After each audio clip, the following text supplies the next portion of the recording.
Hello students, welcome back to Bosco Campus Vision. In the previous session we discussed about primary data and the first method of collecting primary data, that is survey method. So in this session we will look into the next two methods of collecting primary data, that is interview method and observation method. So the first one is interview method or personal interview. This is the process of interview between an interviewer and interviewee. In interview, the investigator and the respondents sit together and they exist a face-to-face conversation between the two for a specific purpose. So primary data collect ചെയ്യാനുള്ള ഒരു second മെത്തേഡാണ് interview method അല്ലെങ്കിൽ personal interview എന്ന് പറയുന്നത്. So the two main parties involved in the process of interview are an interviewer and interviewee. Interviewer is the investigator, that is one who conducts the interview, whereas interviewee is the respondent, that means one who participates in the interview. So in most normal cases, the investigator and the respondent sit together and there exists a face-to-face conversation between the two for a specific purpose. So interview എന്ന് പറയുമ്പോൾ നമുക്കറിയാം രണ്ടുപേരും ഒരുമിച്ചിരുന്ന് ഒരു specific ടോപ്പിക്കിനെ പറ്റി discuss ചെയ്യുന്ന ഒരു സെഷനെയാണ് നമ്മൾ ഇൻ്റർവ്യൂ എന്ന് പറയുന്നത്. അതിൽ ഇൻവെസ്റ്റിഗേറ്റർ അല്ലെങ്കിൽ ആ ഇൻ്റർവ്യൂ നടത്തുന്ന ആൾ ഇൻ്റർവ്യൂവർ ക്വസ്റ്റ്യൻസ് ചോദിക്കും, അതിന് റിലേറ്റഡ് ആയിട്ടുള്ള ആൻസേഴ്സ് റെസ്പോണ്ടൻറ്റ് നൽകും. So interview can also be mentioned as a process of meet with interviewee either by telephone or face-to-face conversation to discuss some purposeful thing. It is a verbal communication or two-way conversation between two persons like interviewer and interviewee to get information about a problematic situation. So ഇതെന്ന് പറയുന്നത് വെറുതെ രണ്ടുപേരിരുന്ന് സംസാരിക്കുന്ന ഒരു session അല്ല, ഒരു purposeful thing അല്ലെങ്കിൽ ഒരു problematic സിറ്റുവേഷനെ പറ്റി ഡിസ്കസ് ചെയ്യാനായിട്ടാണ് ഇവിടെ രണ്ടുപേരും കൂടി ഒത്തുകൂടിയിരിക്കുന്നത്. സോ ഒരു ഇൻ്റർവ്യൂ ഫിസിക്കലി തന്നെ നടക്കണമെന്നില്ല. It can either take place to a telephone. ഫിസിക്കലാണെങ്കിലും ടെലഫോണിക് ആണെങ്കിലും ഇൻ്റർവ്യൂവർ കുറേ ക്വസ്റ്റ്യൻസ് ചോദിക്കും. റെസ്പോണ്ടൻസ് അവർക്കറിയാവുന്ന കാര്യങ്ങളും അവരുടെ ഒപ്പീനിയനും എല്ലാം ഇൻ്റർവ്യൂവറിന് നൽകും. സോ ഇങ്ങനെയാണ് ഇൻ്റർവ്യൂ മെത്തേഡ് വഴി പ്രൈമറി ഡാറ്റ കളക്ട് ചെയ്യുന്നത്. So this is the basic concept of interview method or personal interview. So next we will look into some of the main advantages and disadvantages of conducting an interview. The first advantage is collection of primary information. So conducting an interview helps to collect the fresh, new and primary informations as needed. So നമ്മൾ ഏത് ടോപ്പിക്കിനെയാണോ focus ചെയ്തത് അതിനെ relate ചെയ്തിട്ടുള്ള ഫ്രഷും ന്യൂവും അതുപോലെ തന്നെ very basic primary ആയിട്ടുള്ള information collect ചെയ്യാൻ പറ്റുന്ന ഒരു ബെസ്റ്റ് മെത്തേഡാണ് ഇൻ്റർവ്യൂ മെത്തേഡ് എന്ന് പറയുന്നത്. അത് തന്നെയാണ് അതിൻ്റെ ബേസിക് അഡ്വാൻറ്റേജ് എന്ന് പറയുന്നത്. Next is sufficient information. Sufficient information can be collected from the respondent because the interviewer can ask any question related to the topic to the respondents. ആ ടോപ്പിക്കായിട്ട് relate ചെയ്ത ഏത് കാര്യങ്ങൾ വേണമെങ്കിലും ഇൻ്റർവ്യൂവറിന് ധൈര്യമായിട്ട് റെസ്പോണ്ടൻസിനോട് ചോദിക്കാം. ക്വസ്റ്റ്യൻസിനൊന്നും തന്നെ ഒരു ലിമിറ്റേഷൻ ഇല്ല. വളരെ ഫ്ലെക്സിബിൾ ആയിട്ടുള്ളൊരു മെത്തേഡാണ് ഇൻ്റർവ്യൂ മെത്തേഡ് എന്ന് പറയുന്നത്. Next is time saving. So ചില ഇൻ്റർവ്യൂസ് എന്ന് പറയുന്നത് ഒത്തിരി അങ്ങോട്ട് നീട്ടിക്കൊണ്ട് പോകേണ്ട ആവശ്യമില്ല. നമുക്ക് അറിയേണ്ട കാര്യങ്ങൾ അറിഞ്ഞു കഴിഞ്ഞാൽ അവിടെ ആ ഇൻ്റർവ്യൂ സ്റ്റോപ്പ് ചെയ്യാം. ചില കേസസിൽ മാത്രമേ ഉള്ളൂ ചില കാര്യങ്ങൾ കൂടുതലായിട്ട് അറിയേണ്ടത്. സോ ആ കേസസിൽ ലോങ് ഇൻ്റർവ്യൂസ് കണ്ടക്ട് ചെയ്യേണ്ടി വരും. അതല്ലെങ്കിൽ നമുക്ക് വേണ്ടുന്ന കാര്യങ്ങൾ മാത്രം ചോദിച്ചറിഞ്ഞ് പെട്ടെന്ന് തന്നെ ഒരു ഇൻ്റർവ്യൂ കൺക്ലൂഡ് ചെയ്യാനായിട്ട് സാധിക്കും. സോ ഇതൊരു ടൈം സേവിങ് മെത്തേഡ് കൂടിയാണ്. Next it is less costly. ഒരു തരത്തിലുള്ള വലിയ എക്സ്പെൻസസും ഈ ഒരു മെത്തേഡിൽ വരുന്നില്ല. ജസ്റ്റ് ആ ട്രാൻസ്പോർട്ടിങ്ങിൻ്റെ ആ ഒരു എക്സ്പെൻസ് മാത്രമേ വരത്തുള്ളൂ. ട്രാൻസ്പോർട്ടേഷൻ്റെ ആ ഒരു എക്സ്പെൻസ് മാത്രമേ വരുന്നുള്ളൂ. ബിക്കോസ് ആ ഇൻ്റർവ്യൂവി എവിടെയാണോ അവിടെ ചെന്നിട്ടാണ് നമ്മൾ ഇൻ്റർവ്യൂ നടത്തുന്നത്. ചില കേസസിൽ ആ ഒരു എക്സ്പെൻസ് കൂടി മീറ്റ് ചെയ്യേണ്ടി വരത്തില്ല. ബിക്കോസ് ടെലഫോണിക് അല്ലെങ്കിൽ ഓൺലൈൻ ഇൻ്റർവ്യൂസ് ഒക്കെ ആണെങ്കിൽ നമുക്ക് നേരിട്ട് പോകേണ്ട ആവശ്യമില്ല. ജസ്റ്റ് ഓൺലൈനായിട്ട് മീറ്റ് ചെയ്ത് ഇൻ്റർവ്യൂസ് കണ്ടക്ട് ചെയ്യാവുന്നതാണ്. So it is a very less costly method too. So these are the main advantages of interview method or personal interview. Next we will look into some of the disadvantages. The first disadvantage is that there is no record. So physically ഉള്ള interviews ആണ് conduct ചെയ്യുന്നതെങ്കിൽ, personal interviews ആണ് conduct ചെയ്യുന്നതെങ്കിൽ അതിനങ്ങനെ records ആരും keep ചെയ്യാറില്ല. അപ്പോൾ ആ ഇൻ്റർവ്യൂവർ പ്രിപ്പയർ ചെയ്ത് വന്നിരിക്കുന്ന ക്വസ്റ്റ്യൻസ് അല്ലെങ്കിൽ അപ്പോൾ അയാൾക്ക് തോന്നുന്ന ക്വസ്റ്റ്യൻസ് കുറേ റെസ്പോണ്ടൻറ്റിനോട് ചോദിക്കും. റെസ്പോണ്ടൻ്റ് തിരിച്ച് ആൻസർ ചെയ്യുന്നത് കേട്ട് മനസ്സിലാക്കി ജസ്റ്റ് നോട്ട് ചെയ്തുകൊണ്ട് ഇൻ്റർവ്യൂവർ അങ്ങ് പോകും. സോ അതിനൊരു പ്രത്യേക റെക്കോർഡോ കാര്യങ്ങളോ ഒന്നുമില്ല. അപ്പോൾ ഫ്യൂച്ചറിൽ എന്തെങ്കിലും ഒരു ആവശ്യം വന്നു കഴിഞ്ഞാൽ നമുക്ക് കാണിക്കാനായിട്ടൊരു പ്രൂഫ് ഒന്നുമില്ല. സോ ഈ നോ റെക്കോർഡ് എന്ന് പറയുന്നത് ഫിസിക്കൽ ഇൻ്റർവ്യൂവിൻ്റെ കേസിൽ മാത്രമേ ഉള്ളൂ. നമ്മളിപ്പോൾ ഓൺലൈനായിട്ടോ അല്ലെങ്കിൽ നമ്മൾ ടെലഫോണിക് ഇൻ്റർവ്യൂ ഒക്കെ നടത്തുകയാണെങ്കിൽ നമുക്കത് റെക്കോർഡ് ചെയ്യാനുള്ള ഓപ്ഷൻ ഉണ്ട്. സോ ഈ ഒരു ഡിസഡ്വാൻറ്റേജ് എന്ന് പറയുന്നത് ഫിസിക്കൽ ഇൻ്റർവ്യൂ കേസസിന് മാത്രമേ ഉള്ളൂ. ചില റെസ്പോണ്ടൻസ് ഒന്നും ഷൂട്ട് ചെയ്യാൻ സമ്മതിക്കത്തില്ല. അതുകൊണ്ട് അവർക്ക് നമുക്ക് അതിനൊരു പ്രൂഫ് ഇല്ലാതാവുകയാണ്. So there is no evidence and proof regarding the interview conducted. Next is lack of attention. ഒരു ഇൻ്റർവ്യൂവറും ഇൻ്റർവ്യൂയും ഒരുപോലെ അറ്റൻറ്റീവായിട്ട് ഇരുന്നെങ്കിൽ മാത്രമേ ഒരു ഇൻ്റർവ്യൂ സക്സസ്ഫുൾ ആയിട്ട് കംപ്ലീറ്റ് ചെയ്യാൻ സാധിക്കുകയുള്ളൂ. ലെസ് അറ്റൻറ്റീവ് ആണ്, അവർ വളരെ കെയർലെസ് ആയിട്ടാണ് ഈ ഇൻ്റർവ്യൂ കണ്ടക്ട് ചെയ്യുന്നതെങ്കിൽ, ആ ഇൻ്റർവ്യൂവിൽ പാർട്ടിസിപ്പേറ്റ് ചെയ്യുന്നതെങ്കിൽ റിയൽ ആയിട്ടുള്ള ഇൻഫോർമേഷൻസ് കളക്ട് ചെയ്യാൻ വളരെ ബുദ്ധിമുട്ടായിരിക്കും. അതുകൊണ്ട് തന്നെ ആ ഇൻഫോർമേഷൻ കണ്ടക്ട് ചെയ്തുകൊണ്ട് ഒരു യൂസ്ഫുൾനെസ്സും ഉണ്ടാവുന്നില്ല. So lakh of attention is another major limitations of conducting interviews. Next is inefficiency of the interviewer. So ഒരു ഇൻ്റർവ്യൂവിൻ്റെ മെയിൻ സക്സസ് എന്ന് പറയുന്നത് ആ ഇൻ്റർവ്യൂവർ ഇൻ്റർവ്യൂ കണ്ടക്ട് ചെയ്യുന്ന രീതിയിലാണ്. സോ ആദ്യം തന്നെ റെസ്പോണ്ടൻ്റ് വരുമ്പോൾ അദ്ദേഹത്തിനോട് ആ ടോപ്പിക്കിനെ കുറിച്ചുള്ള ഇൻഫോർമേഷൻസ് ഒക്കെ ചോദിച്ചു കഴിഞ്ഞാൽ പെട്ടെന്ന് ആ ഒരു റെസ്പോണ്ടൻ്റ് റിപ്ലൈ തരണമെന്നില്ല. സോ സ്റ്റെപ്പ് ബൈ സ്റ്റെപ്പായിട്ട് ആദ്യമേ ആ റെസ്പോണ്ടൻറ്റിൻ്റെ കാര്യങ്ങളും അവർക്ക് സമയമുണ്ടോ എന്നൊക്കെ ഒന്ന് മനസ്സിലാക്കി അവരെ ഒന്ന് പരിചയപ്പെട്ടതിന് ശേഷം ഇൻഫോർമേഷൻസ് കളക്ട് ചെയ്യുകയാണെങ്കിൽ അവർ കുറച്ചും കൂടി ഫ്രീ ആയിട്ട് നമ്മളോട് സംസാരിക്കും. ചില കേസസിൽ അതിൻ്റെ ഒന്നും ആവശ്യമില്ല. ഫോർമൽ ഇൻ്റർവ്യൂസ് ഒക്കെ ആണെങ്കിൽ ജസ്റ്റ് നമ്മൾ നേരെ കാര്യത്തിലേക്ക് കടക്കുകയുള്ളൂ. സോ ഇതെല്ലാം സിറ്റുവേഷൻ അനുസരിച്ച് ഇൻ്റർവ്യൂവർ ചെയ്യേണ്ട കാര്യങ്ങളാണ്. It depends upon the efficiency of the interviewer. ഇനി ഇൻ്റർവ്യൂവർ ഇൻഎഫിഷ്യൻ്റ് ആണെങ്കിൽ ഈ ഇൻ്റർവ്യൂ നടത്തിയതുകൊണ്ട് ഒരു ഗുണവും ഇല്ല. It leads to misleading result. ഇടയ്ക്ക് ഇൻ്റർവ്യൂ ചെയ്യുമ്പോൾ ടോപ്പിക്കിൽ നിന്ന് ഡൈവേർട്ടായൊക്കെ പോവുകയാണെങ്കിൽ പിന്നെ നമുക്ക് കറക്റ്റായിട്ടുള്ള ഇൻഫോർമേഷൻസ് കിട്ടത്തില്ല. മിസ്ലീഡിങ് ആയിട്ടുള്ള റിസൾട്ട്സ് മാത്രമായിരിക്കും ആ ഇൻ്റർവ്യൂ വഴി നമുക്ക് കിട്ടുന്നത്. So the inefficiency of the interview is another major limitation of conducting interviews. And the last disadvantage is that it is not suitable for personal matters. So personal matters discuss ചെയ്യാൻ അല്ലെങ്കിൽ reveal ചെയ്യാൻ പറ്റുന്ന ഒരു മെത്തേഡല്ല interview method എന്ന് പറയുന്നത്. Because ആദ്യമായിട്ട് കാണുന്ന ഒരാളോട് പേഴ്സണലി ഇൻഫ്ലുവൻസ് ചെയ്യുന്ന ഒരു കാര്യം ഡിസ്കസ് ചെയ്യാൻ ആരും താല്പര്യപ്പെടില്ല. സോ പേഴ്സണൽ മാറ്റേഴ്സ് ഡിസ്കസ് ചെയ്യാൻ പറ്റുന്ന ഒരു മെത്തേഡല്ല ഇൻ്റർവ്യൂ എന്ന് പറയുന്നത്. അത് തന്നെയാണ് അതിൻ്റെ മറ്റൊരു ലിമിറ്റേഷൻ എന്ന് പറയുന്നത്. So these are the main advantages and disadvantages of interview method or conducting personal interviews.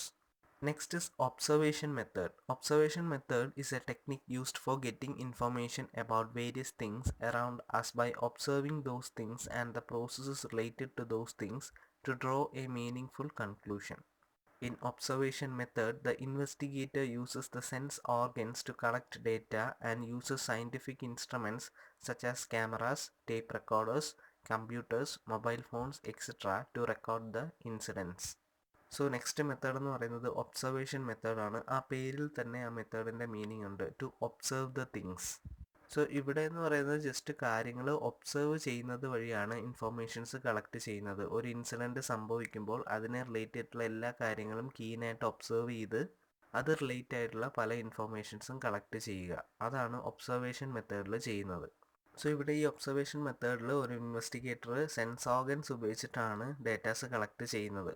അത് എല്ലാ മെത്തേഡ്സിലും അങ്ങനെ തന്നെയാണ്, എടുത്തു പറയേണ്ട ആവശ്യമില്ല. പക്ഷെ എന്നിരുന്നാലും ഒബ്സർവേഷൻ മെത്തേഡിൽ സെൻസ് ഓർഗൻസിൻ്റെ റോള് എടുത്ത് മെൻഷൻ ചെയ്യണം. ബിക്കോസ് നമ്മുടെ കണ്ണും മൂക്കും എല്ലാം നമ്മൾ ഒരേപോലെ കീനായിട്ട് വെച്ചെങ്കിൽ മാത്രമേ നമുക്ക് കറക്റ്റായിട്ടുള്ള ഇൻഫോർമേഷൻസ് കളക്ട് ചെയ്യാൻ പറ്റുള്ളൂ.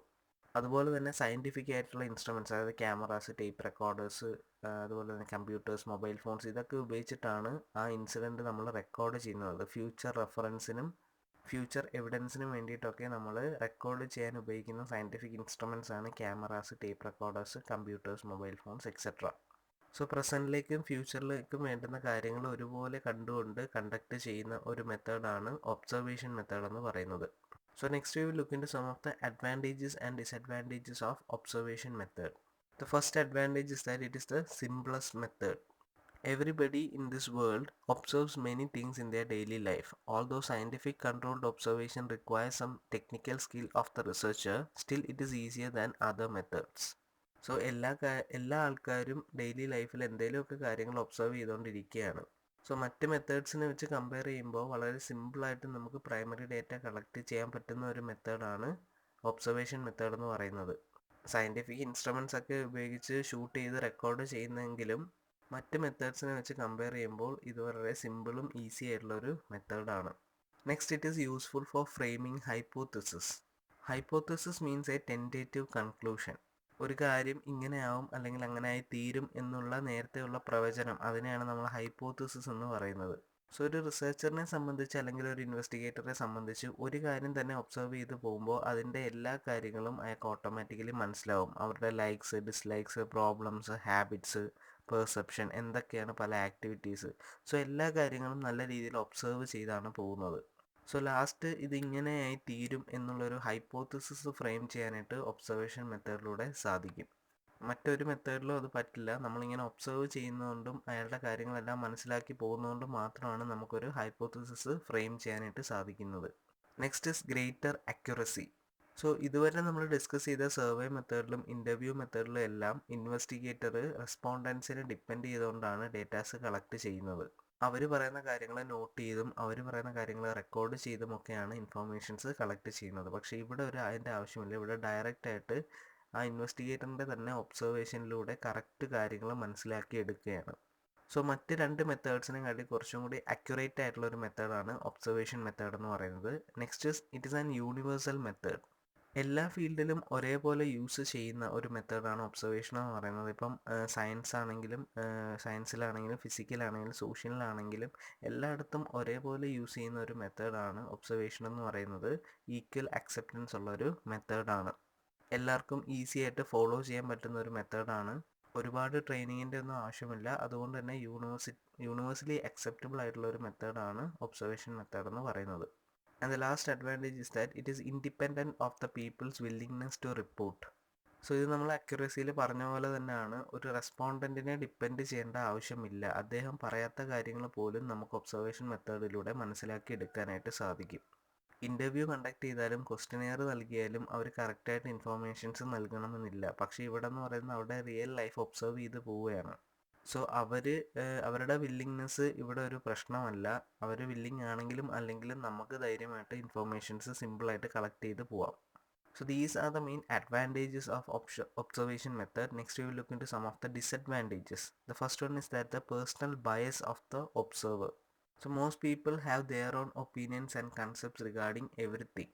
സോ പേഴ്സണൽ ബയസ് എന്ന് പറയുന്നത് വലിയൊരു ലിമിറ്റേഷനാണ്. ഇപ്പോൾ ഏതെങ്കിലും ഒരു കാര്യം ഒബ്സർവ് ചെയ്യുമ്പോൾ അങ്ങനെ സംഭവിക്കാൻ പാടില്ല അല്ലെങ്കിൽ അങ്ങനെ സംഭവിക്കുന്നത് തെറ്റാണ് എന്നുള്ളൊരു പേഴ്സണൽ ഒപ്പീനിയനുള്ള ഒരാൾ റിസർച്ച് കണ്ടക്ട് ചെയ്യുമ്പോൾ അതൊരു വലിയ ലിമിറ്റേഷൻ തന്നെയാണ്.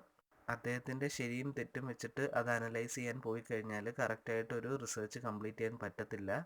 So the personal bias is however considered to be one of the major limitation of observation method.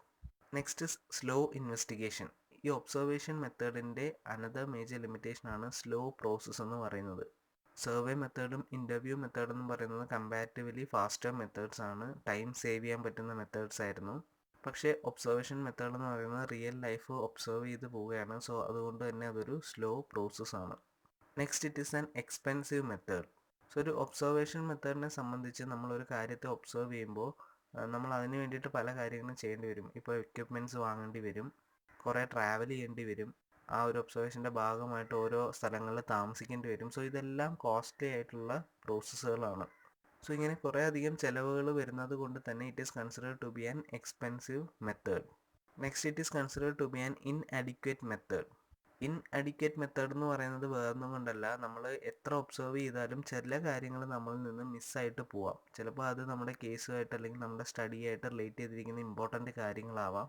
So in case അത് ആ ഒബ്സർവറിൻ്റെ കയ്യിൽ നിന്ന് അല്ലെങ്കിൽ ഇൻവെസ്റ്റിഗേറ്ററിൻ്റെ കയ്യിൽ നിന്ന് മിസ്സായി പോവുകയാണെങ്കിൽ അത് അദ്ദേഹത്തിന് വലിയൊരു നഷ്ടമായിരിക്കും. കറക്റ്റായിട്ടുള്ള ഒരു കൺക്ലൂഷനിലേക്ക് എത്തിച്ചേരാൻ അദ്ദേഹത്തിന് സാധിക്കില്ല. അതുകൊണ്ടാണ് ആ ഒരു പേഴ്സ്പെക്റ്റീവിലാണ് ഇതൊരു ഇൻഅഡിക്വേറ്റ് മെത്തേഡ് എന്ന് പറയുന്നത്. And the last disadvantage is the difficulty in checking validity. Checking the validity of the observation is always difficult. Many of the phenomena of observation cannot be defined with sufficient precision and does not help in drawing a valid generalization. So ഈ observe ചെയ്യുന്ന കാര്യങ്ങളുടെ validity check ചെയ്യാൻ അത് വളരെ ബുദ്ധിമുട്ടായിട്ടുള്ളൊരു കാര്യമാണ്. എല്ലാ കാര്യങ്ങളും സംഭവിക്കുന്നത് കറക്റ്റ് രീതിയിലാണ് എന്നുള്ളൊരു പ്രിസിഷൻ എടുക്കുക എന്നത് വളരെ ബുദ്ധിമുട്ടായിട്ടുള്ള കാര്യമാണ്. ആ നടക്കുന്ന കാര്യങ്ങൾ അങ്ങനെ ഒബ്സർവ് ചെയ്ത് പോകാനായിട്ട് ഒരു റിസർച്ചർ അല്ലെങ്കിൽ ഒരു ഒബ്സർവറിന് സാധിക്കും. സോ അത് നമ്മുടെ സ്റ്റഡിക്ക് വാലിഡ് ആയിട്ടുള്ള കാര്യങ്ങളാണോ അത് റിലയബിൾ ആയിട്ടുള്ള കാര്യങ്ങളാണോ എന്നൊന്നും നമുക്ക് കറക്റ്റ് പറയാൻ പറ്റത്തില്ല. So difficulty in checking the validity is another major limitation of observation method. So these are the main advantages and disadvantages of observation method. So in this session we discussed the next two methods of collecting primary data, that is interview method or personal interview and observation method. We also discussed the various advantages and disadvantages of these two methods. Hope all are clear with the topic. Thank you.